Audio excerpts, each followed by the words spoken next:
Before podcast, I have Erin Banks, and now your name, Erin. I got a chance to meet you this year at the Olympia. You did really fucking well this year at the Olympia. You got second place, and I think you surprised a lot of people. How does that feel?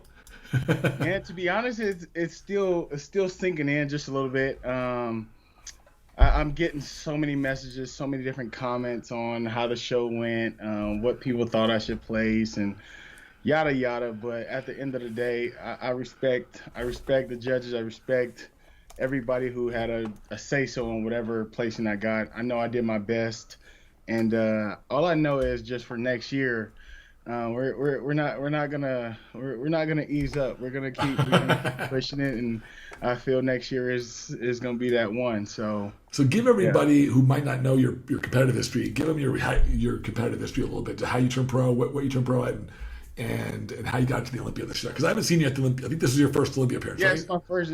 That's fucking amazing. That's amazing, man. Season just in total. So let me give you a little background on myself. I was an athlete all my life. I started playing football in the 7th grade. I started working out in the 7th grade. We had an amazing football program. And where were you playing from there? Huh? Where did you play at? I played at Clovis East, and I went to Northwestern Oklahoma. Okay. And awesome. then, so as I was growing up, I was already athletic.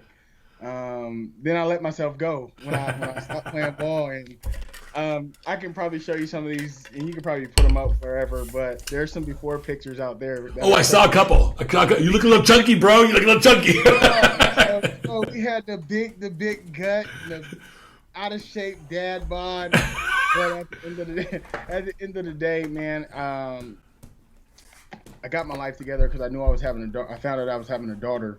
Oh. And I didn't want to be one of those dads. Hey, go play by yourself. I want to be active in my kid's life. So, again, that's my why for why I go so hard at everything I do. And now, as we're talking about it, I became a personal trainer. So from there, a lady kept looking at me. She was like, "Do you compete? Have you competed?" I said, "No, I don't really know anything about it because, again, I don't." And again, this is my rookie season, so there's so much that people ask me all the time, but I don't really know because I'm so new. But she kept bugging me. She was like, "Dude, you got to do one show. You don't have to do classic or any other thing, but just do men's physique. Just try it out, see if you like it." And my first show was 2019 of April, and I only did true novice. Oh, really? I didn't do open. I didn't do anything. So the head judge was like, "Why did you do this other stuff?" Open? Like, you just killed everybody. and I didn't. And he was like, "Dude, you need to do a show, the next show the following week," which was, following month was May, I believe, of 2019 in Contra Costa. Okay. And went down there, got nationally qualified. Then that next following month was July 2019, Las Vegas USA's. And me and Antonio McNeil, who actually was at the Mr. Olympia this year as well, he placed first, I placed second. So I did receive my pro card at the USA's, and from there, I got out of shape again. So you got your pro card getting second? Is that what you said? Yeah. Oh, yeah. Wow. Okay. So this shows that how you turn pro doesn't matter sometimes. It doesn't really at all. To me, it's just all worth ethic, man. Absolutely. If you're going hard, it is what it is. So from, I guess, July 2019 to October of 2020 when I met Ariel Cuts, and I just didn't do anything. I was eating. I was playing video games. I love it. That was COVID, right? Pro card. I don't really need to do anything else. Like, this is pretty dope. So, with that being said, hired Ariel. I said, "Bro, I really want to get my pro card. I really want to do my first pro show." He said, "Send me a before picture." And he was like, "Yeah, bro, you're a little out of shape." But I was like, "Man, just trust me, believe in me. I know how hard I can work to get to that next level. Just let me prove you wrong." And we did my first show in Houston of this year. I think, what was that? Also April or March of 2020, and placed second. That was my first show ever as a pro, my rookie year. Placed second. Cali Corte. Okay. He placed first. All right. Um, and then 2 weeks after that, I did Salt Lake City. Got second again. I was there. I judged you on that show, I think. Oh, So I did it first. But the thing is, it's all about Godspeed. You know what I mean? So I'm glad he didn't. I didn't place first because just how things panned out. So 2 weeks after that, I went to Pittsburgh Pro and placed third against Raymond Chiron. After that, 2 weeks after that, went to the New York Pro and got my qualification. I won first at the third most prestigious show in the world. You know what I mean? It's a big deal. So rookies don't do the things that I've been doing this year, and people have been really, really giving me support and just like amazing comments and things like that. Just going into ending my rookie season, and then 21 weeks later, we arrive at the Olympia. Go figure. We don't know what happened, man. I placed second, and man, like I said, I'm truly blessed, and I'm just happy. We worked so hard to just grow and improve, because Tyler just kept telling me, grow your chest just a little bit more, grow your chest a little bit more, grow your chest a little bit more. And when they saw me at the Olympia stage, they were like, oh yeah, he a lot. So yeah, it was a journey, and I'm just thankful of my coach. He's a magician. Well, you got the Asian persuasion going on there, man. My brother's there. I like those guys. Those guys are good guys. Ariel and Andrew, both those guys are good dudes, man. Goofball. Dude, he's nuts. He's nuts. Don't give him any drinks. But that's okay. Drinks we had that night.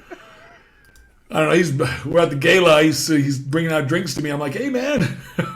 He's got the hard stuff. About five before you even showed up. Not pissed. This is gonna get out of hand too. I know. Quick. I should have captured some of that conversation on video with him and fucking Stan McQuay. Tell Stan to put his glasses on, giving him a boner and shit. I'm like, what? What did I say? I'm like, dude, go call your fiance. Hey, no comment. I said, hey, you talk about what you want to talk about. Right. Absolutely.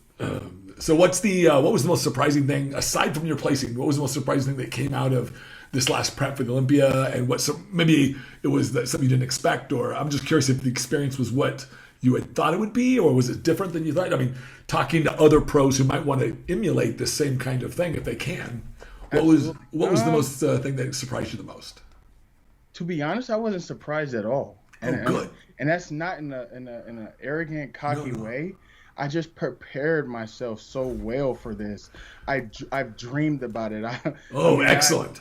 I've manifested everything that I've already thought I would do at the Olympia. I mean, but besides like me dreaming and all that, but like maybe like a minor surprise is just meeting some of these big mega superstar bodybuilders. I mean, and you're beating some of them. Yeah. So and now, so it's like Bumstead, like you got T. Ruffin, like you got so many. I was talking to Lee Haney at the final. Nice. He's an awesome dude. Around me, I'm like, bro, like how much bigger can you get? So I'm meeting these guys and talking to them, and especially I haven't competed against Brandon at all my first year until the Olympia. I mean, and what's crazy and the surprising thing is, people don't understand. Me and Brandon are we're boys. He was my posing coach for USA's. Oh shit! He didn't expect to see you stand next to him.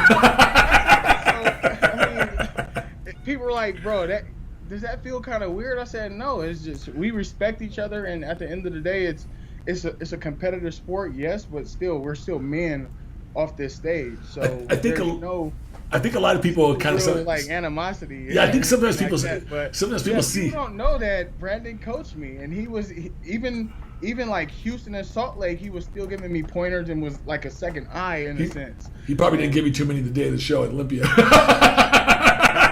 It's crazy. A lot of us. I mean, it was a lot of like men's physique guys that kind of talk all the time.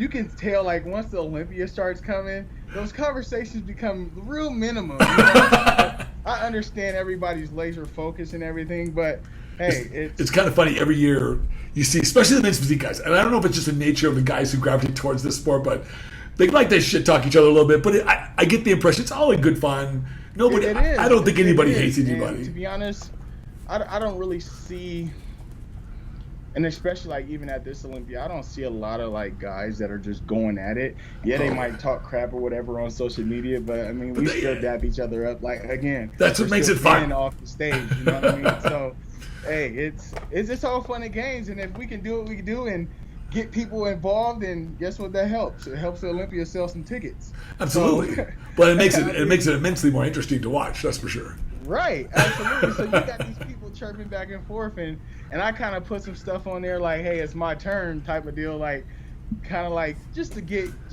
some, because I definitely want that rematch. So I'm gonna really build that. So okay, good. I really do want that rematch. So I'm just excited, man. I'm not gonna do too much to overdo it, but I'm gonna do just enough to where we can definitely move some tickets for this this 2020 which is in December. December, right? Yeah, I know. It's going to be going back to Vegas, which is good. Which is good. That's 45-minute flight for me. Yeah. Well, it's also good for. That was a 7-hour flight to Orlando. No, I'm not doing that again. You live in Texas? Where do you live? I'm California. Oh, California's right. Whereabouts? Yeah. I'm in Fresno. Oh, that's right. We talked about that. Yeah. You used to work up there with On and everybody. On was from. Yeah. Yeah. So I live in Fowler, but I mean I'm from Fresno. But there's not a lot going on in Fresno. It's hometown. Yeah, not a lot going on in Fresno. I saw that stuff. It's kind of. I was so glad my brother moved. My twin brother he was a professor there. You're telling me that your brother lived here. And that's how I met. Fresno, it's Fresno. You know what I mean? You get what you want out of it. And, I mean, to be honest, a lot of people were telling me even before I got into this bodybuilding thing, I'm like, man, you can't really do anything in Fresno. You can't grow. I said that mindset, you'll never get anywhere. That's right. And then when I got into bodybuilding, they're like, dude, you got to go to LA. That's where everything is. People I get it. I understand it. But at the same time, I'm on my own time. That's right. So the thing is, I've done things that are, I guess, impossible for some of the people who have the mindset they have here. So, well, I think you nailed it. I mean, if your mindset tells you that you have limitations, then you'll have limitations. And guess who creates those? 1,000%. We create. So tell me about. Now, you keep mentioning it because, and I can tell you've done some work on this, but. I do a lot of work with my athletes with mindset because you can't be a champion. You can't win shit. I don't care what kind of genetics you have. If you don't have the right mindset, you can't. You got to make it through the days. You got to be able to. So I can tell you've been doing some work with this and creating and manifesting and visualization and all these and the type of thinking that it takes to be a champion. Tell everybody. Right. I've talked about it for years, but I want you to tell me from your perspective, what does it take to be a champion in this? Because it's the men's physique, in my opinion, is one of the most competitive divisions. Absolutely, and this division have grown tremendously. I mean, all the divisions are competitive, but this is from coming from 2012 to now. Like, so like I would say anybody from our era right now in 2000, what we're in 2021, could do crazy back when it first started. Oh, like, absolutely. I think people would have won. You know what I mean? They would like any of our top 15 now would. Oh my gosh. Won. In 2012. Mean, Brandon did look pretty incredible. He looked. Brandon I mean, I think you could put fucking quarters in his fucking abs, man. He was definitely diced, man. So it was, like I said, it was a battle. But with the mindset thing, man. Like, what is your approach and how have you come to it? How I think about just the mindset is just I don't want to do things that a second and third place person would do. You know what I mean? What do you mean by that? Tell me. So the thing is, if you want to be first, you can't do what number 2 and number 3 are doing. That's right. And number 2 and 3 might be doing maybe, I'm cheating on my diet a little bit, or I don't want to get that extra 5 minutes of cardio, or it could be anything that's minor. Right. Anything that's minor. It doesn't have to be something big. It's just the minor things that make you great. And man, I'm so glad to hear you say that. and the things that we've done, I do everything the same every single day at the same hour at the same time. So every morning I wake up at 4 a.m. First thing I do, I'm brushing my teeth, getting my my vitamins and all that other stuff ready. I'm getting ready to hop on this Peloton right here. Every morning. This is every single morning. I'm gonna have to get one of those. That's all I use. I don't do Stairmaster. I don't do treadmill. It's the only thing I use throughout my whole prep. Can you? I'm curious. This is a side question. Can you on those Pelotons? Can you jump on there and do and bike with somebody else? Like if I got one and said, "Hey man, when are you doing your cardio?" and the thing is, you can get on here. The thing is, you can connect with somebody, but it's not like a trail where you can be like personalized, but you can see the same person on the side. It's like a little score. I just thought it'd be kind of cool to kind of compete against people or kind of. You can buddy up and see, hey, you better pick it up.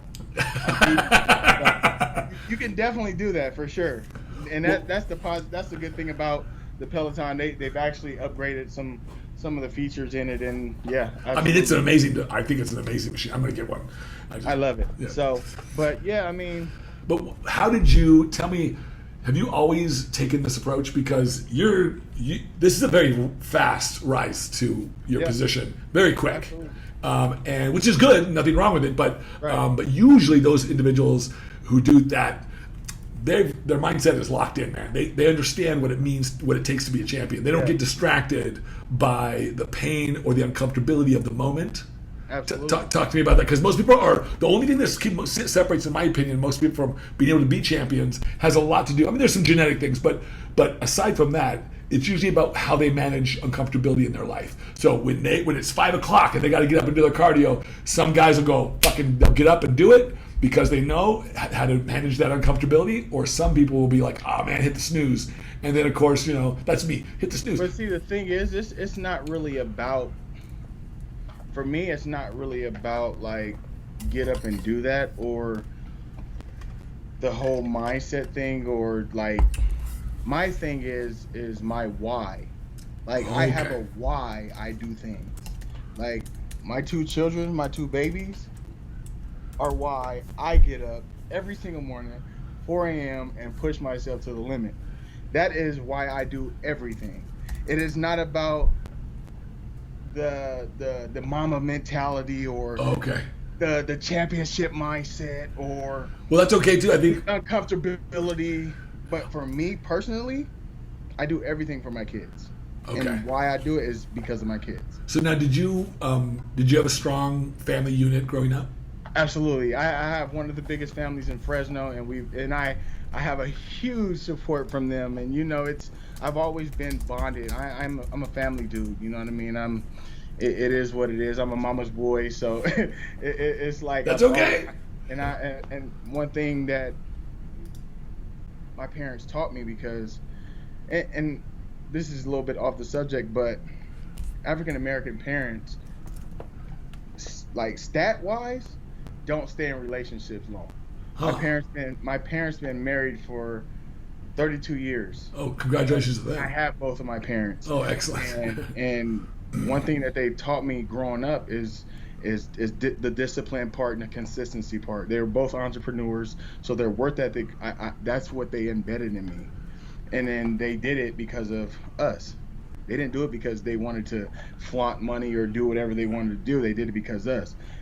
Well, my brother and my sister. So that put my mindset to where, okay, when I'm a dad, or when whatever I do, I have to find a why. And for the bodybuilding part, the why is my kids. And when you talk about championships, I've been there already. So when we talk about Olympia, big stage, stuff like that, I've been an athlete all my life. I've won multiple Valley championships.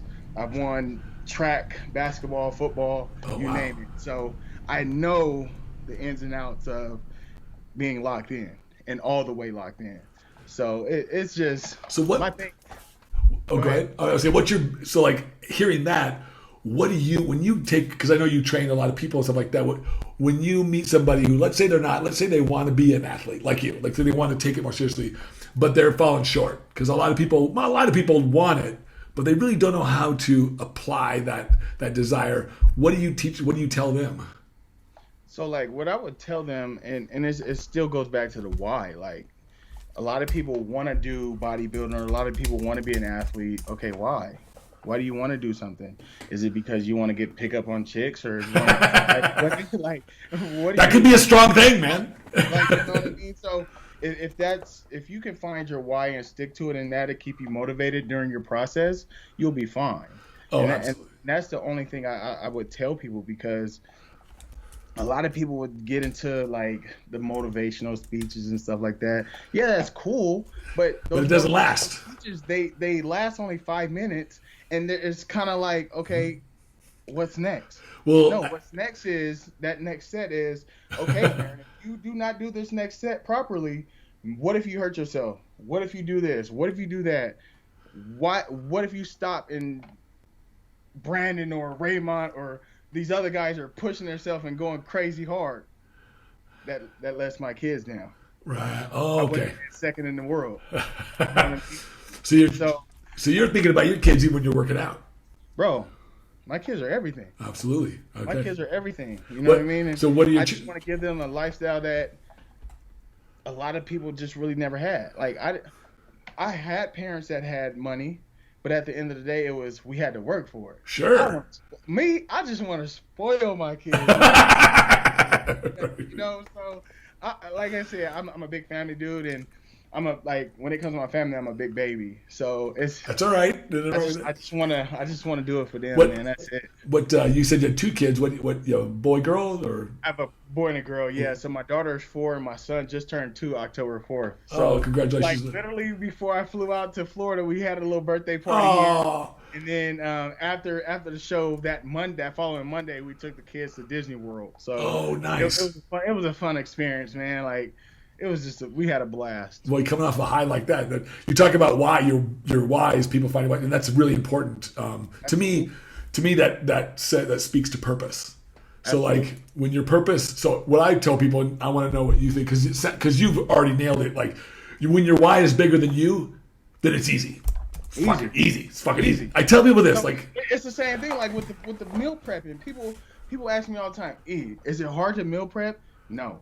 Is it hard to stay focused? And because to be honest, throughout the whole prep, I'm buying my kids Little Caesars or McDonald's. I did the same thing, man.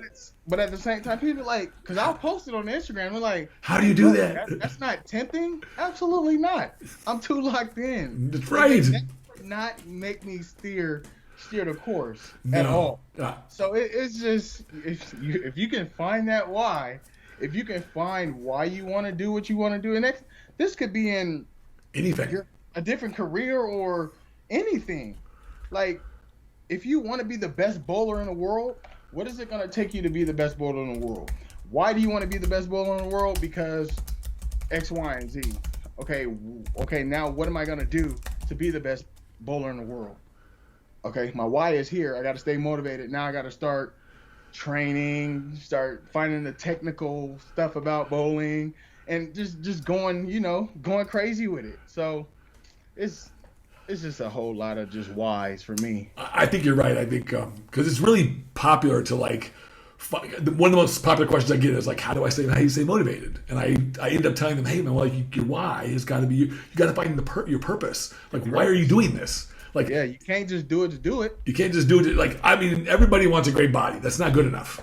Everybody wants to be healthy. That's not good enough. Everybody, I mean, it has to be bigger than you. It has to be bigger than you because in those moments, I know because I remember many workouts that I would have my headset on and I was getting ready for a show, getting ready for like the Masters or getting ready for the USA's or something, and only thing I'm thinking about is my daughter. Because I knew that if I thought about my daughter, that it would make me do more, twice as much as I ever did with anything else. And I'm sure the hell not going to cheat. And I'm not going to, as a matter of fact, and I wish this on you, and I know you'll have it one day.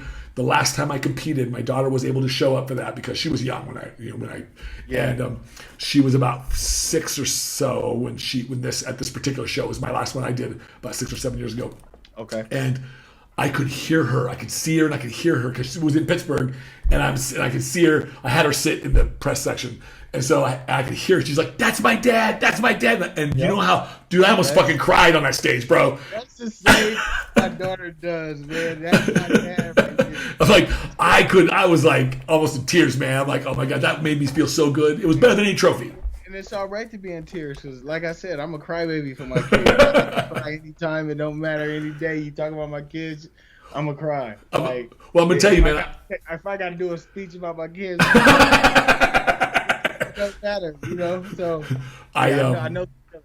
Absolutely, I know the feeling, man. Well, I met you at the Olympia this year for the first time, and I'm going to tell you my reflections right away. And I always do this because I'm an empath by nature. I just happen to be.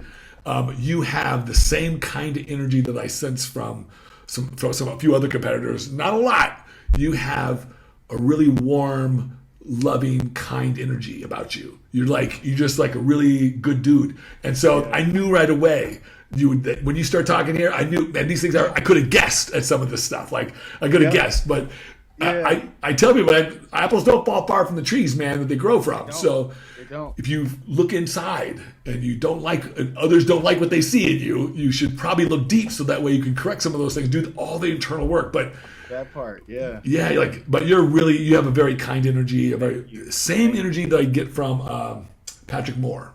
Yeah, Patrick, man, Patrick's a good dude. What's crazy? Patrick just followed me back. Oh, really? Yo, because he's been one of my favorite bigger bodybuilders because he's so aesthetically pleasing. He is like pretty. That dude's pretty. I would say a couple years from now. Yeah, give him 3 years. I think he's the next. I told him this at the Olympia. I said, don't be disappointed. I know he was kind of disappointed after prejudging because he didn't get the call up he wanted. And I looked at him before prejudging, and I'm there with Chris, and I'm like, dude. You have an amazing physique, but I don't know. His physique is insane. So what do you think? Is it the size? Or? Yeah, when you see him, and this happens to some competitors. So like when you're so balanced, and because he's very balanced, it's like so when you look at him in person, just by himself, he looks like he's unbeatable, right? Yeah. But then he steps on stage next to other guys, and all of a sudden, he gets a little out muscled. Because he's probably still light for that class. It's just because he's competing in this. We're in the age of like really massive guys. When I saw him, he did his first Olympia, 2020 or 2019? 2019 probably, I think. I think it was 2019. And when he came out, you're like, whoa. I said, wait a minute. Who is this? Well, I remember. We went to Instagram and said, Patrick Moore, who? Wait, what? This dude is like lights out right now, but when they start comparing him to these bigger dudes, he gets the only thing that he gets outbeat by is the muscle. Conditioning. So I tell people this like symmetry, he has it. When it comes to bodybuilding, open and 212, you have got to win the front double bicep and rear double bicep. Yes. You've got to win these two poses. It's so. It's just it's just these poses, quintessential poses that really mark those classes. And while he looks great, but when he stands next to other people, he looks a little linear, a little stringy. So when he hits his biceps, he's got great arms. He's got great, but he looks like he's undersized compared to the guys. You're like, oh man, so that's why. And I think that's kind of like Reagan, right? Yep. He looks, when you see him by himself, you're like, how's this guy going to be beat? And then you see him up on stage. The two younger dudes that I've seen that I'm like, man, in a couple years, these dudes are going to be lights out. Yeah, like Reagan Grimes, he needs a couple years. He needs probably like 3 years. I think Patrick could do it in 2. I think Patrick could do it in 2. I hope Patrick, man, gets that call out he gets once, man, because he has the look. Yeah. He's very marketable. I mean, that body is. So what do you think? What do you think of one of your Olympia competitors? Robert Timms, because you guys have very similar kind of physiques almost, except you're I think a little fuller and certain areas. But tell me what you think about Robert. I just happened to see him in the gym today. He was working out here at the gym I work out at Tempe. Robert Timms looks insane. Yeah, I I I really, don't know really. what happened. I don't either. I think he got out muscled. Because again, I was backstage. I mean, and I don't really know the judging. Well, But the judges tend to, especially like Steve Weinberger, they just tend to be bottom heavy judges. They tend to be guys. They want to favor the guys who are a little more bottom heavy, and he gets a little, and he's not. is he undersized in his legs? A little bit. Not really. Not when you look at him. Because I don't think because he has. He's very he has balanced. He's very balanced. He's He's just not disproportionate. So like some of the guys are a little disproportionate on their legs, and they get favored. Yeah. And that just has to do with it.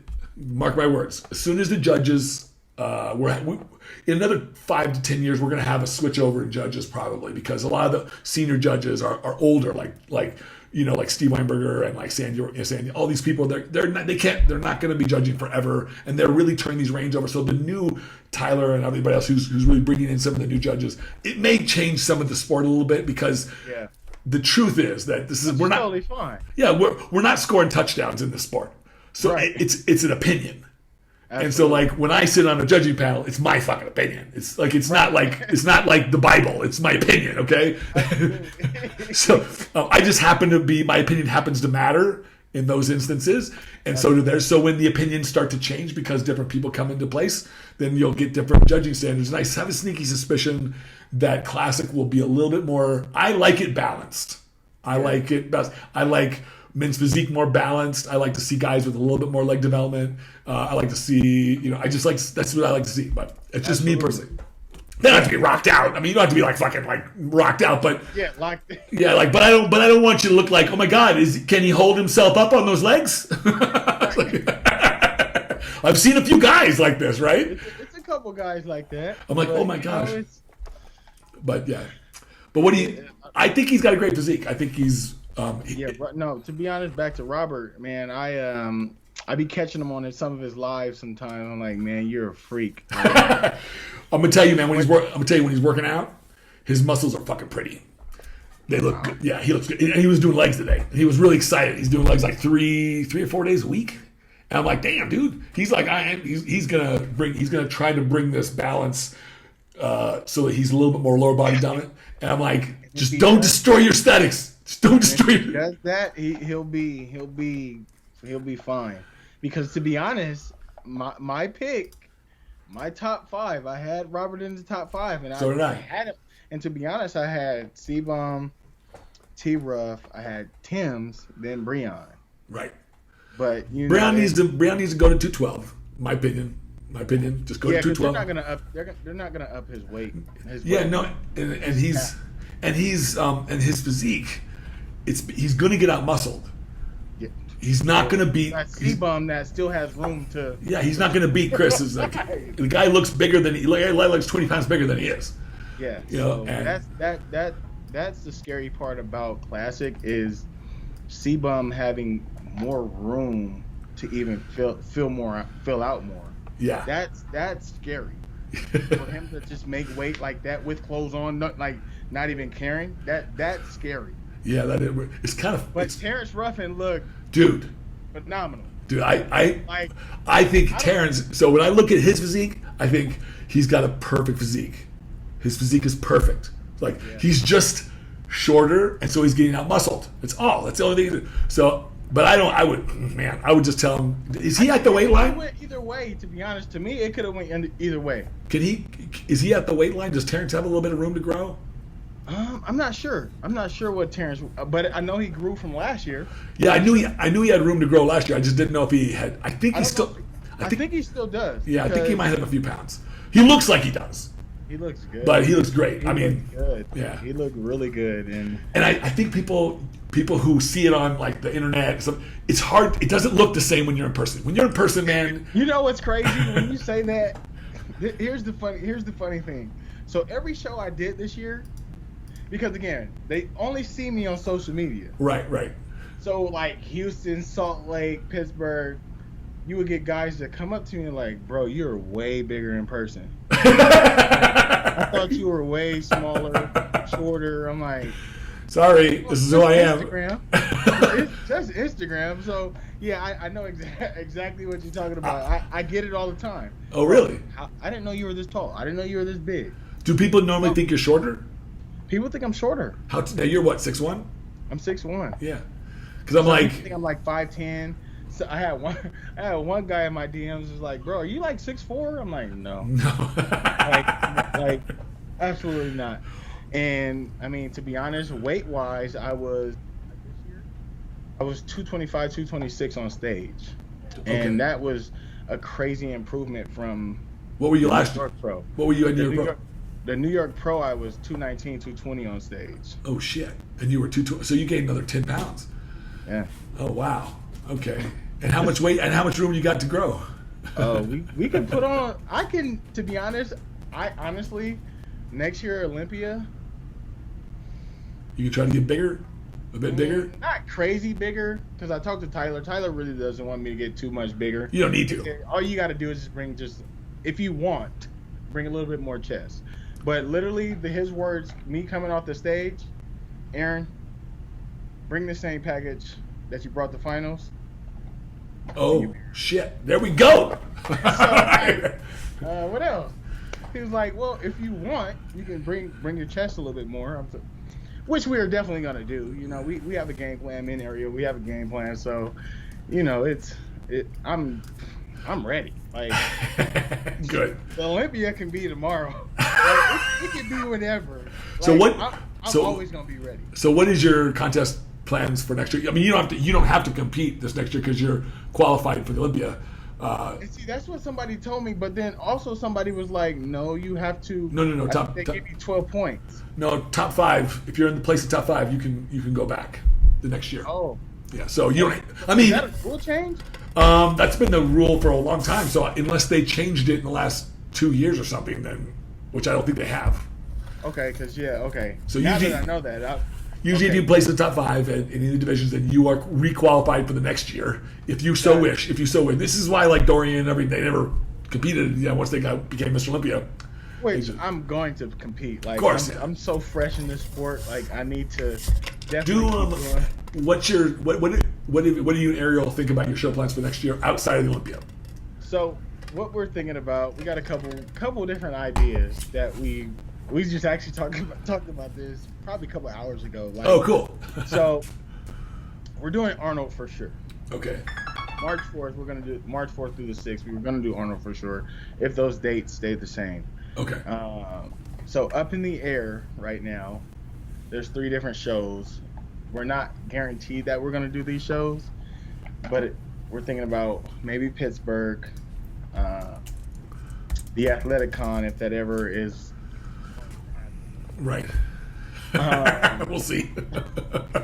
Yeah, so I think that was the only 2 we talked about. It was either Pittsburgh and Athleticon, and then of course the O. But definitely. So if you want, Ariel can call me if he wants. But my 2 cents is just from a career perspective: do the Arnold, do the New York Pro, do the Olympia. Those are the big ones, right? These are the big hot spots. Absolutely. Yeah. And you don't have to do them, but. Right. But do them for stage experience. Do them to start stamping, to start sticking your flag in the fucking hill and all these mountains. And I told him I wanted to be the first to literally have the top 5 shows under my belt. So Olympia, Arnold, New York Pro, which I have, Pittsburgh, and whatever the 5th is. I mean, there's probably there's several big shows in Europe.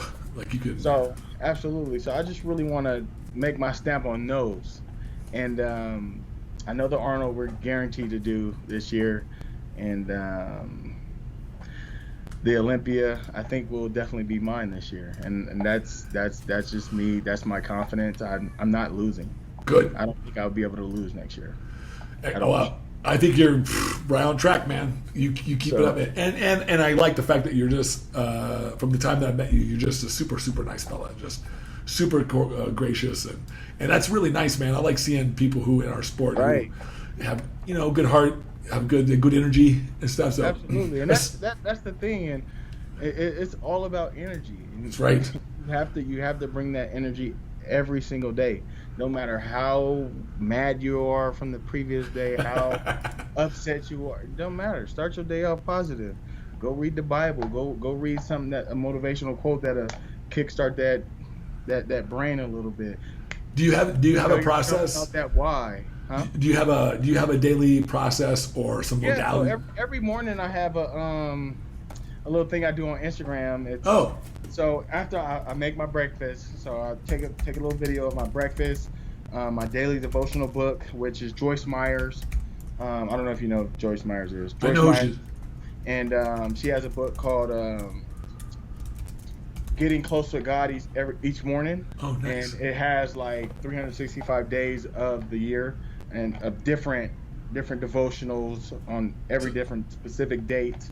So I read that every morning. So if you're on my Instagram, you see that page every morning, 5:30 every morning. So you're one of those early risers, right? Oh, I told you at 4 a.m. every morning. Sunday, it doesn't matter. Does not matter. What time you go to bed? Got to get the wheels going now, man. I love it. So it's I do that every morning. I try to read a lot, because again, I wouldn't be here without God. So, right. I don't know if you knew this or not, but it's on my website. But I actually went to seminary. I did graduate school. So yeah, I didn't, not to become ordained. That was too much responsibility for me. But right. but it was just really for academic pursuits. So I really deeply appreciate the spiritual in this life. I think it's all tied together. I really do. Yeah, I think that 100%. We may be physical creatures, but we're spiritual beings living through this physical experience, and we're supposed to feel all the stuff we're supposed to feel. We're supposed to do all this stuff we're supposed to do, and we're supposed to have fun doing it. It's supposed to be fun.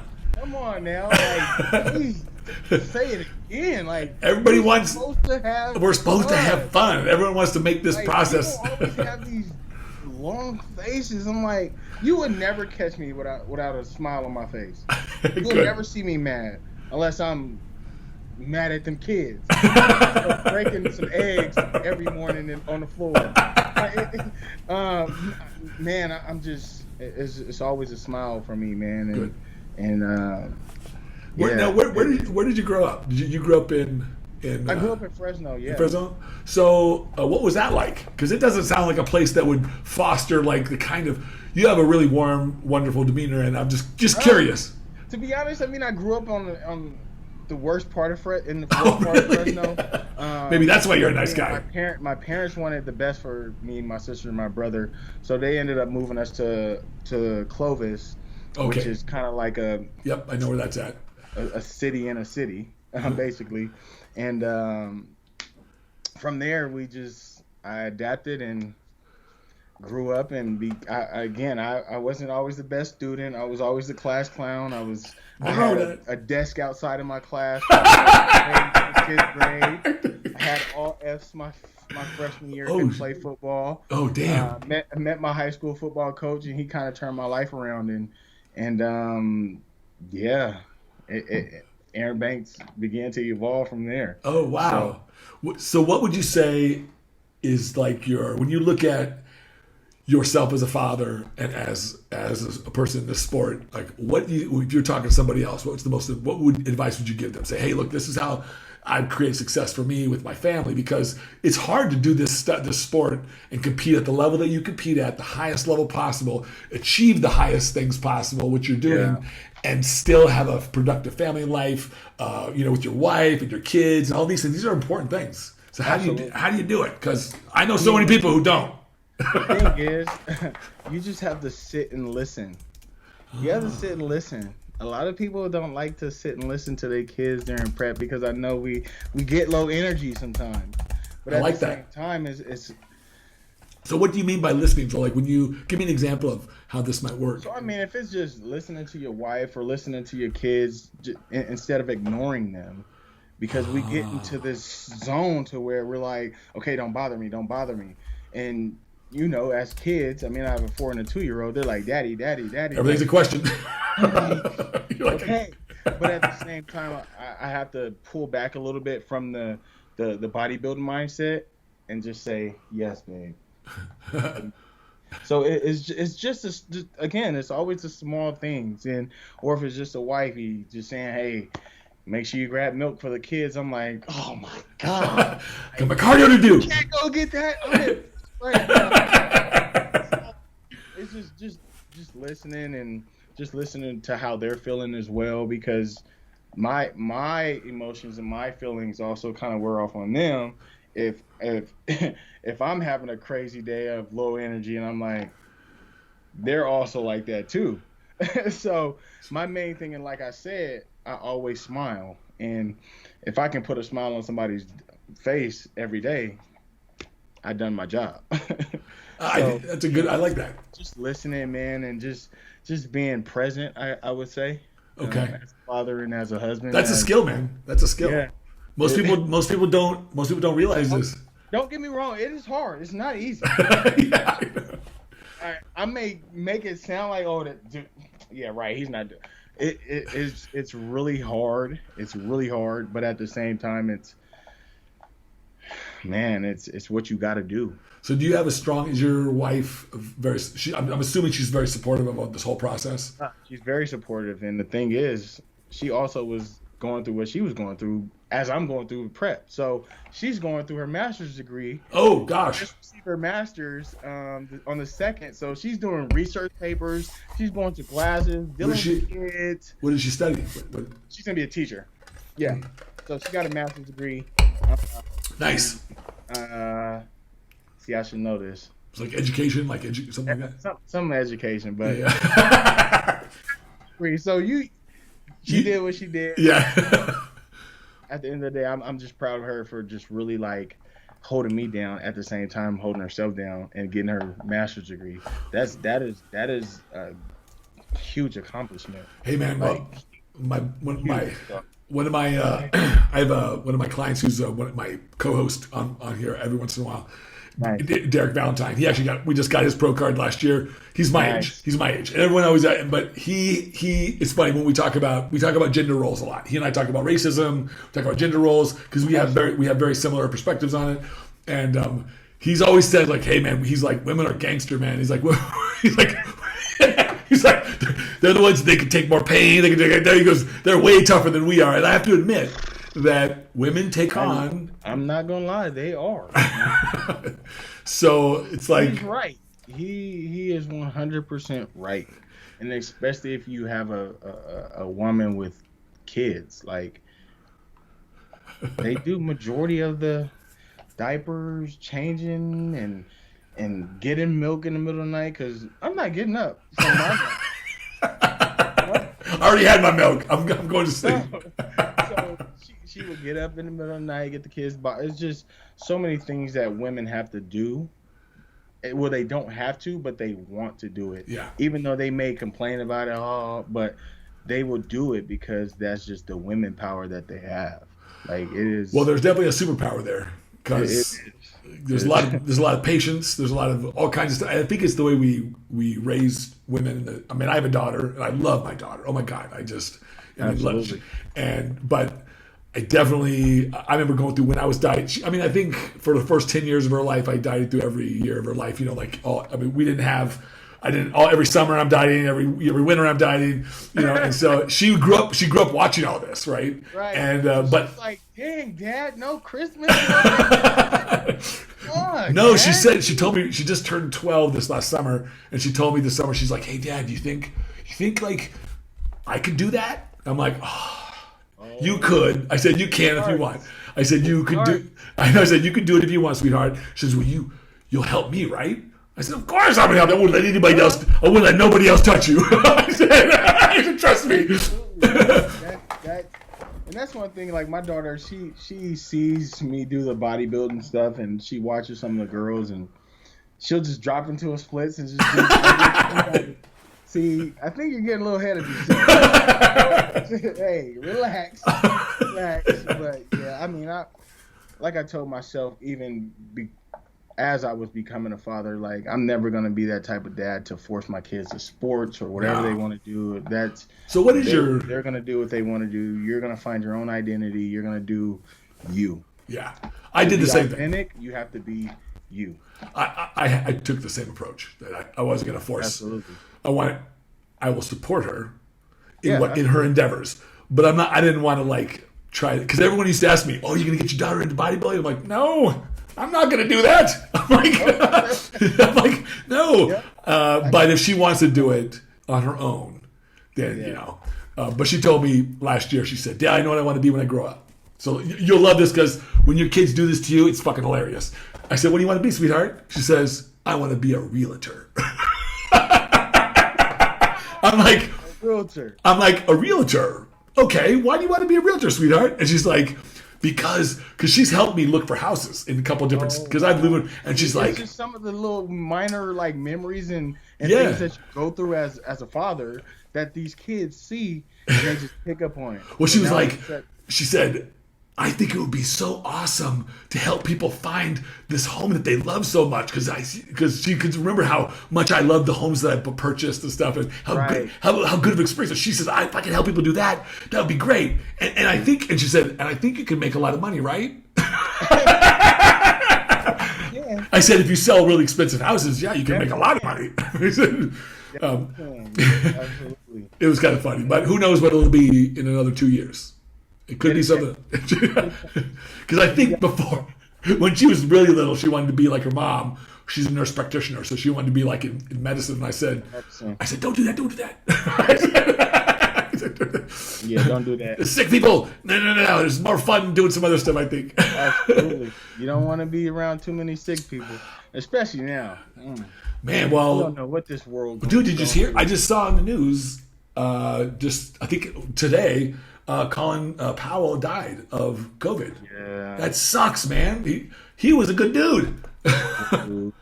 So we got this. Man, I'm just over all these crazy, all of a sudden deaths. Like it's a lot to take in, man. You know, and even at the Olympia, I don't know if you've seen my post, but I wrote "The Bull" on my stage. I did see that. Yeah, I did see that. Did you know George? Did you know George well? I didn't know George. The thing is I talked about George, and man, Ariel talked about George so many times, and that was one of the athletes that I really wanted to meet.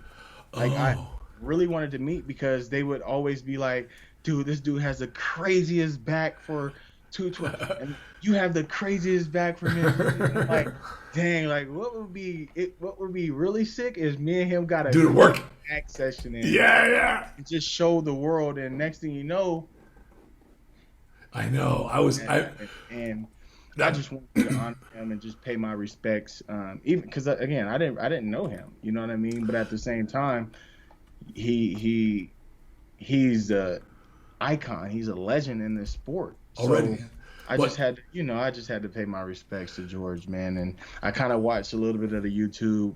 I didn't want to have no too many tears fall down my face today because I'm just a genuine dude. Yeah. You know, I care for a lot of people. You know what I mean? And well, you know, I'm going to tell you that compassion is a sign of a person with great character. Right. That's my personal opinion, but I believe it to be true. And George is one of those people too. He was I've heard so many stories about him, man, and I'm like, dude. I knew George pretty well. He was on two of my podcasts, and I see him at the Arnold, the Olympia every year, and I would talk to him. Such a fucking nice dude. I think you would jive with him really well. He's got the same kind of mindset. Right. He's positive. And then when I hear about what, I didn't realize that he moved in with his mom to take care of his mom for the last couple of years or whatever. And I'm like, oh my gosh. And he's also a fucking really awesome dude to do this move. Like, and his mother's, I think what I found out later was that his father died the same way. So this was something that going on in his family. So there was something, I think, an aneurysm or some kind of thing that was kind of, but his father died younger, I heard. Oh, wow. So his bodybuilding probably extended his life, but. Extended, yeah. Kind of gave him a little boost. Man, I had heard, I saw some pictures and some videos right before the Olympics. I was really looking forward to seeing him on stage because I knew he was going to be, yes. I was like, oh my God, he's going to be awesome. He's coming in nice. And then when I heard that, because what's crazy is Ariel knows what type of guy I am. And he was like, man, I got to tell you something. I'm like, what? Like, why are you so sad, man? What are you talking about? You good? And he was like, I'll just tell you when I see you, man. And he just had this low monotone voice. I'm like, so, okay. That's not like Ariel. See you in a little bit. And next thing you know, Mr. Olympia posted it. I said, What? I called Ariel. I said, bro, this what you was talking about? I said, yeah, man. I just didn't want to throw you off or anything like that. But yeah, because again, me and Ariel just talked. We've talked about him. You know what I mean? We've talked about backs in this industry, and people compare Dude had an irate back there, and you got a great back. So yeah, it kind of stung a little bit, even though I didn't, like I said, even though I didn't know him, I just had to pay my respect, man. And well, I believe that all of us who participate in the sport, we're all brothers, man. We're all brothers, and even if we don't know each other per se, we're all part of the same team here. Yes. And I believe that about the world as well. I believe that if we start thinking about things in terms of our global community, absolutely, and stop trying to create divisions. Stop trying to like look that at. Part. It's like nothing is separate. Yeah, nothing is separate. There should be nothing separate. No, you said it before. We are all energy. That's exactly what we are. And energy has no color. It has no idea. It has no nothing. It's who we are. We're the ones that created all the other distinctions. We didn't. Yeah. So I totally get it. But I was disappointed not to be able to see him. I really was looking forward to seeing him, but I didn't. I thought it was a lie, man. I'm like, but then when I saw his picture, he posted a picture the day before, and of his death face. You know, his like dyed out face. Yeah. And I'm like, whoa, hold up, something doesn't look right. He didn't look like he looked way diarrhea too early. Like crazy. Too early. I'm like, I thought, oh my gosh, are they diuresing him this early? I'm like, what are they doing this for? This is going to kill him. And then the next day, my phone's blowing up. I was like, hey, is this true? And I'm like, oh man, I'm like, I couldn't believe it. So, but I don't think it was due to the diuresing. I think it was probably due to something else. I don't know, some congenital, some kind of genetic just predisposition for some kind of like, you know, he was found, I guess he was found face down with blood coming out of his mouth or something. So he had some kind of, that's something different. So I don't know. So but just sucks. It's weird because lately it seems like the last couple of years we've had several guys, important people in the industry die, like young too, right? Like Dallas Carter, you just name it. You know, like these guys, young dudes. They're only 30s and mid 40s. I mean, people want to blame drugs and stuff, but beyond all that stuff, it's like, come on, like it's not about that. It's really not about that. I just feel sad that it's like, so wow, many things other than that, right? That's going on in the world that could attack your body. Like, well, I think a lot of people we live in a society where everybody wants a quick fix, right? We want to know the quick answer, this 3-second soundbite, and what's the answer, the quick answer to everything. And sometimes there's not a quick answer. Sometimes it's a fucking dissertation, a 500-page dissertation of why this thing happened. Like this is, it's like, if you want to know the real reason why this happened, it's because of this. It's like, but we all want the simple explanations. We want to call it whatever we want to call it, so we can put a box around it and say this is why. Oh, it's because of drugs, or oh, it's because of this, or whatever. Like. I think that the world's a little more gray than that. There's not so many black and whites. It's a little more gray than that. It's a little bit gray than that. Yeah. Way grayer than that. So, yeah. Did you do, I'm curious, like, you didn't do like any military service or like that, did you? No. Okay. I don't know why. For some reason, you strike me as a person that might have, but maybe not. I mean, I'm just. It was crazy. A lot of people ask me about really? Service. Maybe it's just because of your demeanor. Maybe I don't know. It's my upbringing, you know what I mean? And it's what's kind of like my dad and my mom instilled in me. And just from the work ethic and just seeing them, how they move and operate. And so what did your mom and dad do?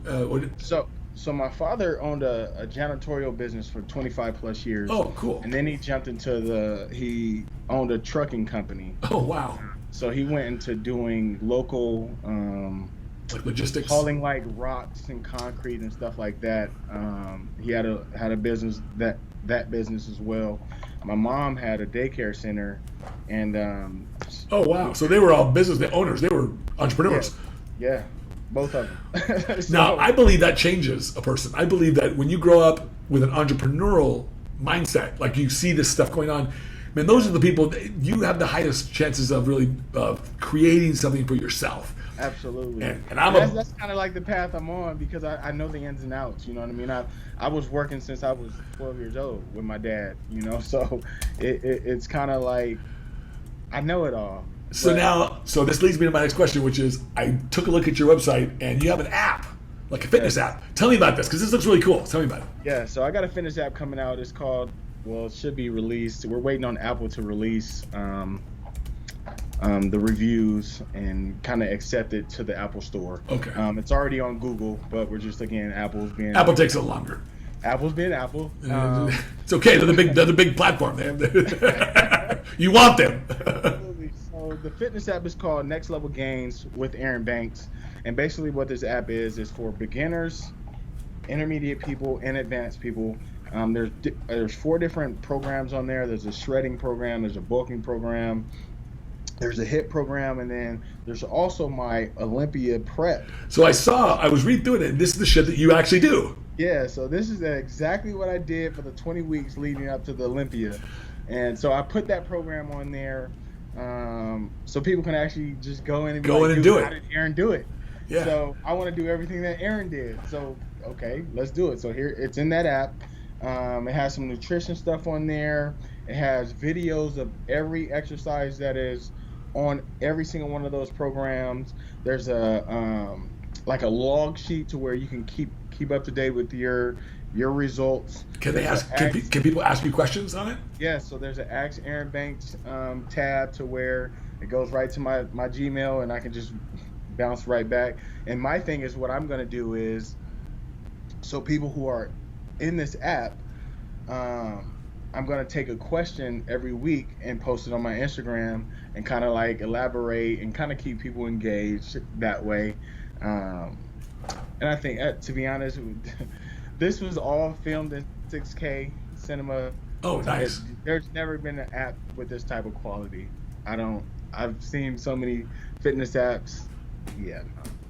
So I got a good team behind me, and yeah, they've worked their butts off. How long did it take you to develop that app? Now, I've had people come at me want me to develop apps for a long time, and it always seems like it used to be a lot really, really expensive. But I think it's gotten more affordable now, right? No. No, it's still because I thought the shit that I was looking at a couple years ago was like, $50,000 to start, just to get this sucker rolling, right? Like, and the thing is, there's a couple of different ways you can do it. So I built my app from scratch, so it's my app. So It's not a pre-built app to where you can buy pre-built apps and right. just integrate your stuff into it. But it's like cookie cutter. Yes, I don't want that cookie cutter. Right. So what I did was just build out my own app to make it user friendly, because there's apps out there, especially fitness apps, so where you gotta click on this, click on that, click on that. Okay. You gotta take a class just to figure out how to use the app. Absolutely not. I didn't want that Gmail. Those Gmail messages to keep piling up. Hey, how do you use this? How do you do this? Oh, right. We made it so user friendly to where you click on the program. Okay, you got Monday. Boom, we got push.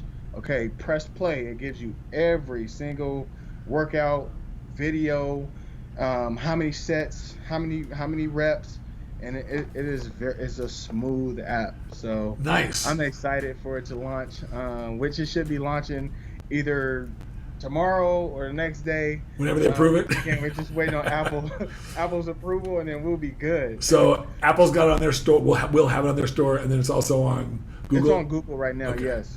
Awesome. The Android people.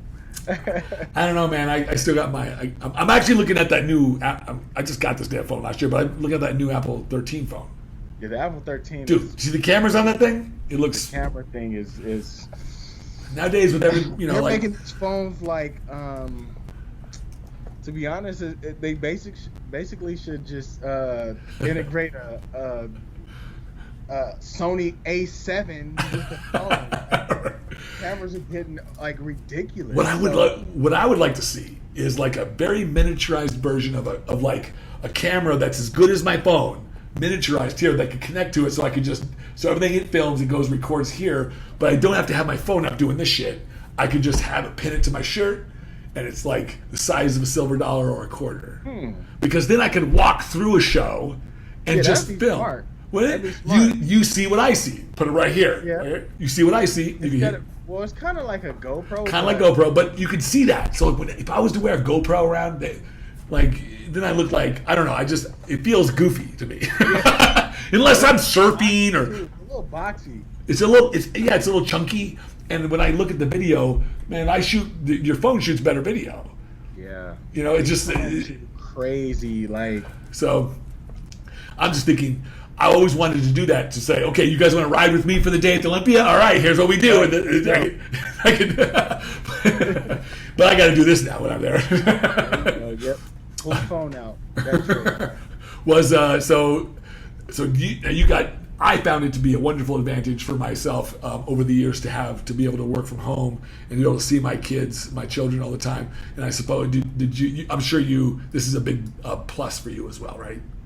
Oh my gosh, yes. My mother would tell me all the time. She'd say, "Dad, I just want to tell you, your daughter has such an advantage because you're home all day." And I never turned her away. I'll be working. I'll be talking to clients. I'll be on the phone, and she'll come up, "Daddy, Daddy," when she was little, and even now. And I never turn her away. And see, that's the thing too. Like, so I'm here all day. I have posing clients. I have clients that are checking in and doing what they do.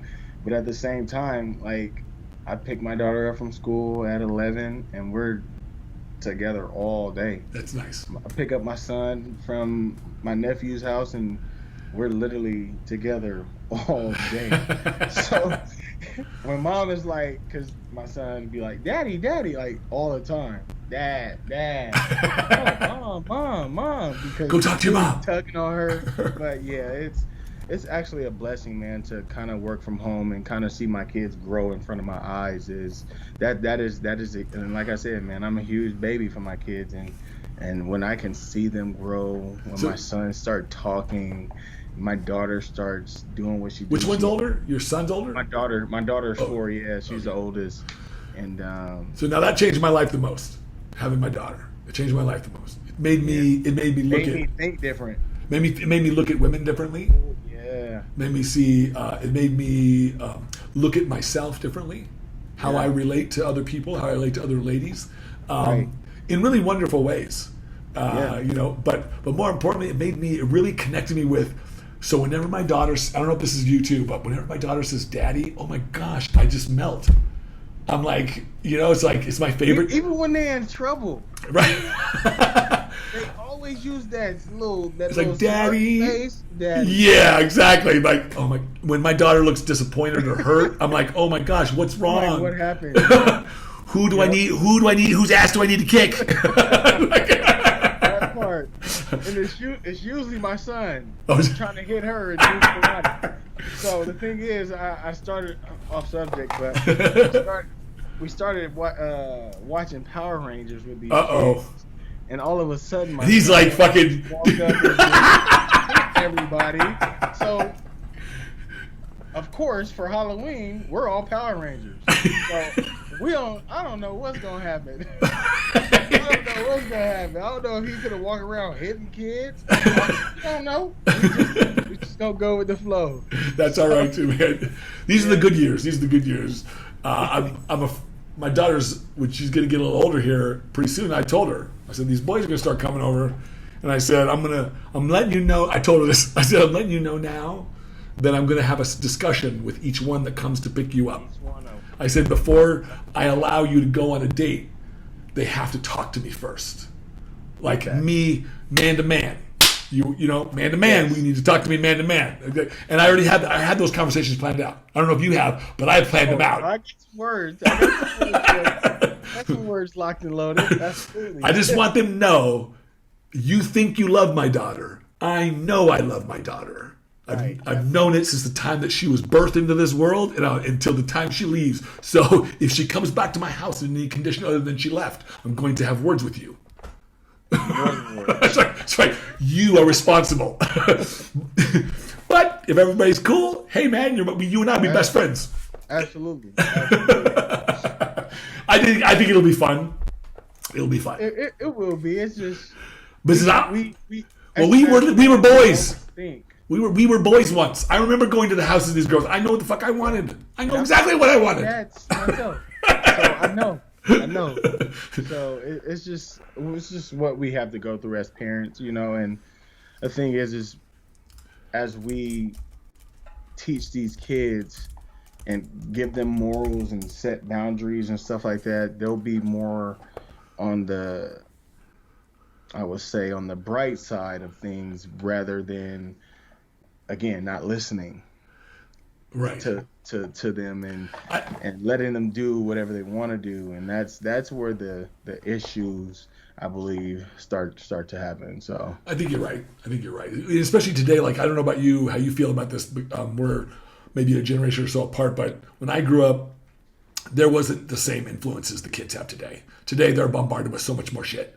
I thought I was. Technology. It's just all I mean, like, we got these cell phones. We were outside playing basketball, doing the craziest stuff, the doorbell ditching. Oh yeah. That type of stuff, bro. I did that too. We just don't do none of that. I wanted to grow up and wake up and hear somebody knock on my door so I can change something. That's right. You know what I mean? So it's not like that no more. The thing is it's kind of sad because then when you think about that, because these kids aren't outside, that the COVID had the child obesity has raised so high. Yeah, well, that's something I'm actually going to be working with the mayor. Oh, good. And the councilman here in Fowler, we're just coming up with a game plan for our cities to kind of control the child obesity because, man, it's bad. I think another thing that's worthy to mention in that conversation, when you have that conversation, is what I've seen. The young kids, especially the high school kids, junior high and high school kids, they're going through this last year and a half with COVID, right? Masking, staying at home, doing all the things that separate themselves. And they're at an age of development where they're developing social skills. And so, and you and I, we didn't wear masks when we went to school. We interacted. We went out, we did stuff. And they were too, but now they're during these critical ages. They're not. And what I've noticed is they get fearful. I know so many young kids now, they're afraid to go out there and like shake someone's hand or go out there. They want to wear masks. And I get it. But fear, man. Fear. You can't grow up like that. You can't. But again, the government embedded that into these kids, and I'm glad my kids are at the age they are now because they don't really understand too much of the good politics about it. But like, I hope we do get away from this mask thing because it is. Well, I think it's ridiculous. I do too. Well, especially in California, man, they're fucking taking the hard nosed approach to this. I get it. I want people to live. You have your vaccination card to sit down at a restaurant. What? I know. I'm like, huh? You guys want to? What are you talking about? Please, sir, please put it on your mask. I'm vaccinated. For what? For what? Sir, we still need to have your mask. So I'm curious. I haven't been to California for a while. I was born in California. I was born in Southern California. What? So how is the people that you know, how are they taking these mandates? Just curious. Are they pro or against or half and half? Some are pro, some are against it. Like me, I was just for the vaccination because I didn't want any hiccups. Sure. Going to the Olympia. I didn't I got COVID. I can't compete in my first Olympia. Yeah, fuck that. Absolutely not. That would have killed me. Yeah. So I was like, no, just go ahead and get it. And just do your thing. Yep. And so right after the New York Pro, I had got my vaccination. So that gave me time if I were to get sick. Sure. Okay. We still have time. So thing is, we did it right after New York, and then I mean, my whole family is pretty much vaccinated. That's good. Besides, everyone is. Everyone has different opinions about it. But it's just others. There's some rebels out here, and I mean a lot of them. Oh, they're not getting no vaccination. They're so against it out here. So I think you should leave up to the people walking around with no mask and telling the people they are vaccinated when they're really not vaccinated. Oh, so I don't think you should lie to people. Be careful for. I don't think people should lie to each other, but I certainly think that if you don't want to do it, don't do it. If you want to do it. I think this is a personal choice that we absolutely, and we're making these personal choices like public discussion. Like that's like me talking about the sexual positions I like to get with my girlfriend. Like, no, I keep that shit private because it's private stuff. Like, right? It's none of your business. It's nobody's business, right? So I find it to be, well, I'm glad you are, and I'm glad that you feel good about it. That's all that I care, is that people feel safe and they feel good. My main thing was, I mean, again, I have a grandmother. I think about other people. Sure. If I'm not vaccinated and I feel some type of way, now I can't visit my grandma, or I can't visit my mom's parents or my wife's parents, or like you got to think about people like me. Yeah, we go through the conspiracy of is it real, is it fake? Okay, if it's real. It's not fake. It's not fake. It's a real virus. I'm still gonna get the vaccination because I don't want to get sick, nor get any of my family members sick. Yeah, I don't see a problem with either side. I just don't like people telling other people how to make choices. Like, no, man. Like, I'm not here to tell you how to make. We're grown people. We're grown adults. That's right. And quite frankly, I'm the only one that's going to pay the consequences for my actions. You're not. So, like, if I take your advice, what am I going to do? Come back to you and go, hey, man, this happened, man. This sucks. Yep. You'd be like, hey, man, you made that choice. You're like, yep. So that's why I'm like, let people make their choices, and then we'll just live with the consequences. Let's see. So I saw on your Instagram, you got a couple sponsors, several sponsors. Tell me about those sponsors. I have no sponsors right now besides my face short, besides Chula Wear. And then I have a gym sponsor that the gym helps me out here. So, like, if you're looking at my Instagram, there is... Yeah, I thought I saw... Maybe it was the Chula one I was thinking of. Let me see. There is Chula and Iron Office Gym. Okay, Iron Office. Okay, Chula. What's Chula? So the gym here, they support me like 1,000%. And what's crazy, like, the owner is actually... He does all my content. So it's like... Who is this? This is Iron Office Gym. His name is Will. If you click on the link, his name is Iron Will. Oh, okay. But yeah, he does all the content, takes all the pictures. Where is this in Fresno? I used to work when my brother lived there. So it's off of like Shields and Fowler. Okay. It looks like a good gym. No, it's a legit gym. Right. So and what's crazy is same. So there was the World Powerlifting competition, I believe, like 2 weeks before the Olympia, and we have the strongest. I forget what I think he has a world record in bench, and world record in deadlift. Let me see. What is this?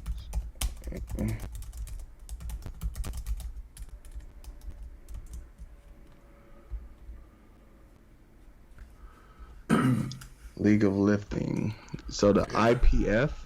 Oh, okay.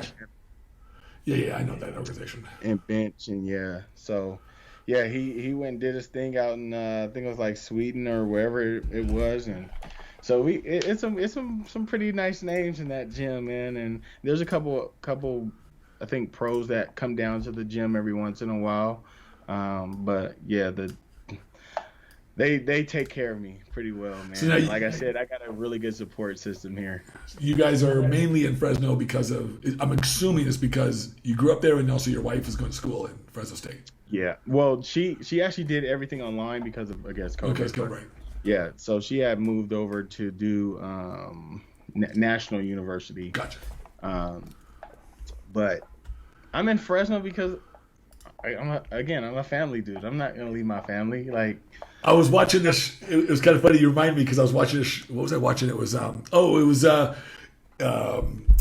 David Letterman has a show on Netflix that is like my guest needs no introduction, and he has different famous people on, right?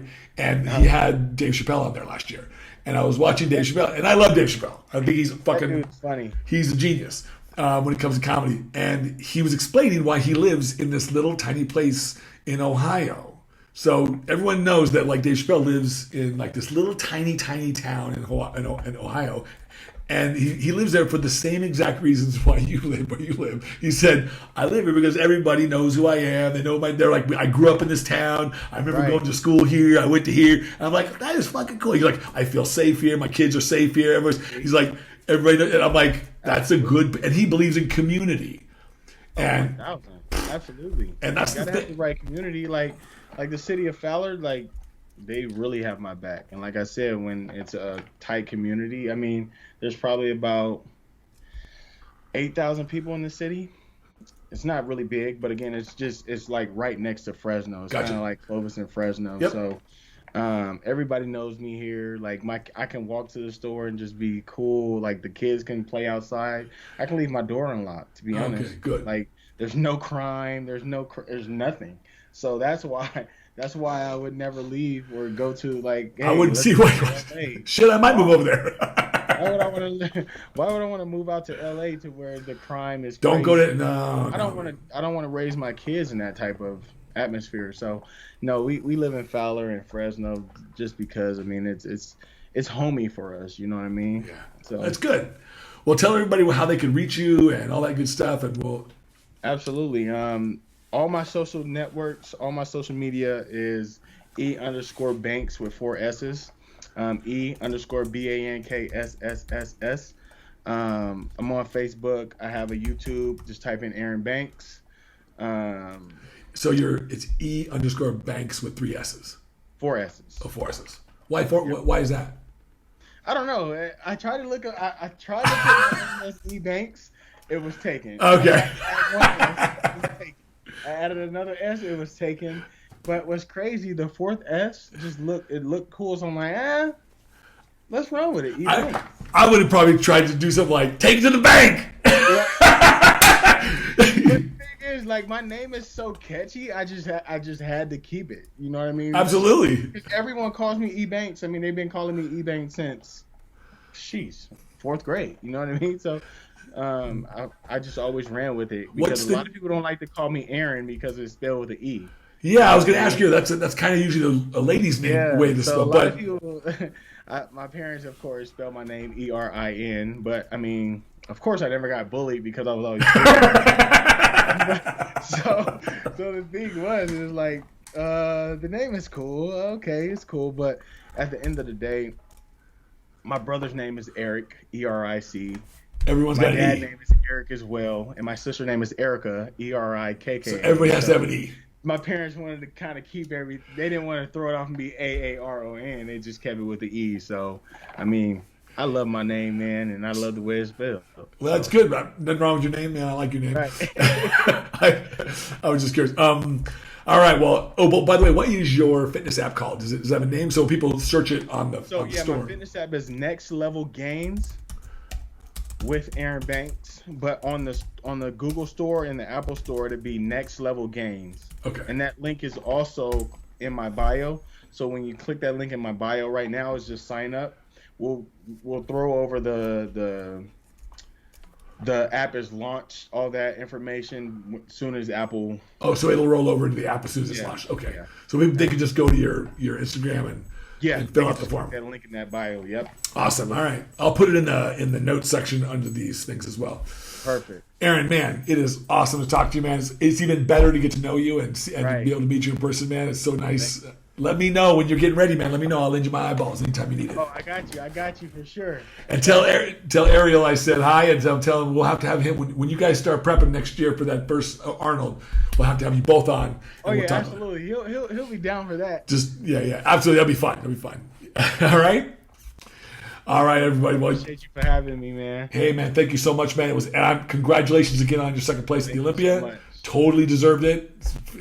And next year, big stuff. Next year, big things. Yes, Big things. let's do it. Start dreaming it. Start thinking it. Start manifesting it now. When you said whenever I'm going to be honest, every time I've heard somebody say, and I paid attention, I dreamed it before it happened. And they always had good results. Always. So like I truly believe. It was crazy. I didn't even tell you this, but Oh shit! What? so my wife has videos because as I'm asleep, right? So one morning she woke up. She was like, Hold on, she's recording you while you're sleeping? Yeah, Tell her she's a little twisted, man. listen, because she was like, you were giving a speech in You're your like, sleep. I'm winning the Olympia, damn it! Well, I was dreaming about the Olympia. So I guess so. That's a separate video. Then the other video, she shows me I'm posing in my sleep. I'm literally laying on my back. I love it. My poses as I'm asleep. I said, "This is weird. This is so weird." That means you want it, bro. It's a really manifestation to the max. You know what I mean? And I believe in this. They make you live it. You walk it. It happens. It happens. It really does happen. So you have to. Your mind, what we imagine in our minds. I tell this to my athletes that your body doesn't know the difference between what you imagine and what happens in real life. So you have to get the body used to being the winner. Absolutely. You have to. So, absolutely. And it will perform. It will do exactly what it needs to do. So 100%. Keep doing it, brother. I'll be rooting for you. Thank you so much. All right, man. Stay on the line here after we stop here. But thank you so much for being on the show. I really appreciate it. I'll have you on again before you start prepping.